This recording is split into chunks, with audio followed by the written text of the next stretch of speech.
Hello दोस्तों, मैं हूं दुष्यंत द्विवेदी एंड आप इस समय हैं दुष्यंत रॉक चैनल पर। दोस्तों, रिलीज हो चुकी है जूनियर एनटीआर की फिल्म देवरा पार्ट 1। काफी दिनों से इसके टीजर, ट्रेलर, थिएट्रिकल ट्रेलर सभी रिलीज हो रहे थे और अब ये मूवी भी रिलीज हो चुकी है। और पहले दिन की इसकी ग्रॉस कमाई, यानी सभी वर्जन और आपके जो विदेश हैं सभी वर्जन, यानी सभी भाषाओं के वर्जन और जो भारत के बाहर की कमाई को अगर हम मिला दें तो 175 करोड़ इस फिल्म ने कमाए हैं। हिंदी में 7 करोड़ की इसने कमाई करी है।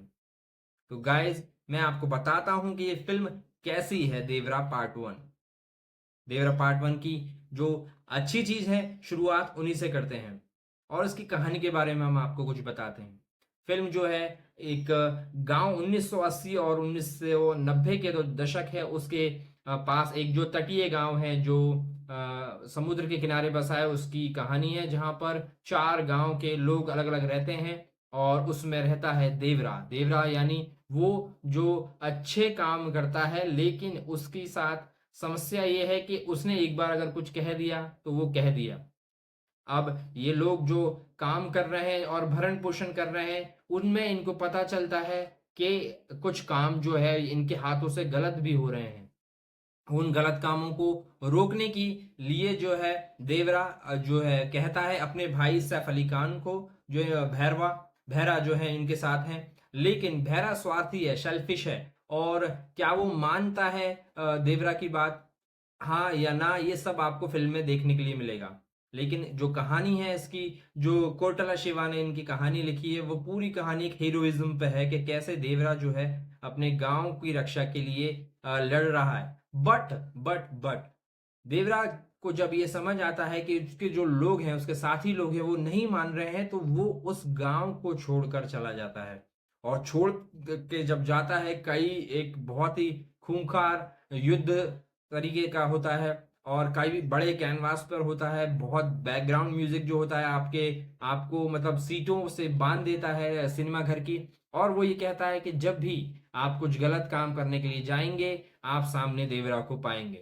12 साल हो जाते हैं, देवरा नहीं आता है। इस बीच देवरा को जो बेटा है वरा, वो भी जूनियर एनटीआर ने, यानी इन्होंने डबल रोल प्ले किया है, वो बड़ा हो जाता है। बट इन बिहेवियर, इन वो जो है अपने पिता से एकदम भिन्न है, मतलब बदला हुआ। वो उनके जैसा नहीं है, ये डरपोक है, ये चीटिंग भी करता है और सारी चीजें जो है जीतने के लिए करता है। लेकिन थोड़ा वो जो है वो चीज जो क्लेवरनेस है उसमें नहीं है जो उसके फादर में थी। बट इसी चीज का फायदा उठाता है सैफ अली खान भैरा और वो उसे अपनी जो कबीलियाई है, जो उसकी जो फोर्स टाइप की है, उसमें भर कर लेता है, साथ कर लेता है वरा को, जिससे कि जब वो देवरा सामने आए तो वरा और देवरा यानी कि दोनों पिता और पुत्र आमने सामने आ जाएं। इन सब के बीच जो कहानी गाइस कई उतार और चढ़ाव के साथ आगे चलती है। कई सारी चीजें इसमें होती हैं, लेकिन इसमें जो कई सरप्राइजिंग मोमेंट थे वो ये थे कि जो जूनियर एनटीआर हैं उनकी जो परफॉर्मेंस है वो बहुत ही सदी हुई है। वो एक सॉफ्ट बॉय के किरदार में भी है और वो एक जो है, आप यूं कहें कि एक मास हूँ जो मारने में उतारू है सभी को, उसके किरदार में भी आपको बहुत ही एंटरटेन करते हैं।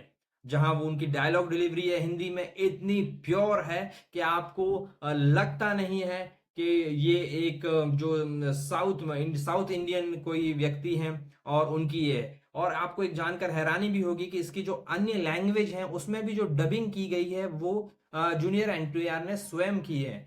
जूनियर एनटीआर कई भाषाओं का ज्ञान रखते हैं और वो बखूबी इसमें यूज करते हैं। इस फिल्म में एक छोटी सी जो कमी मुझे दिखी कि इसमें जो फीमेल स्टार्स थे उनको ज्यादा कोई जो वैल्यू है स्क्रिप्ट में नहीं दी गई है। सबसे लीस्ट जो यूज हुई है वो है जानवी कपूर। शायद 10 मिनट का भी उनका पूरा किरदार मुश्किल से मुझे इस फिल्म में रखता है। इस फिल्म की जो कहानी है उसे नैरेट कर रहे थे प्रकाश राज, जो सिंगप्पा के रोल में दिखते हैं आपको, और एडमायरर हैं वो किसके, देवरा के। और इस फिल्म को जो एंड है गाइस, वो जैसे आप मैंने बताया कि वो कहाँ जाके खत्म होती है, वो उस जगह पर जाके खत्म होती है जहां हमको ये पता चलता है जो हमें बाहुबली में पता चलता था कि बाहुबली अब नहीं रहे।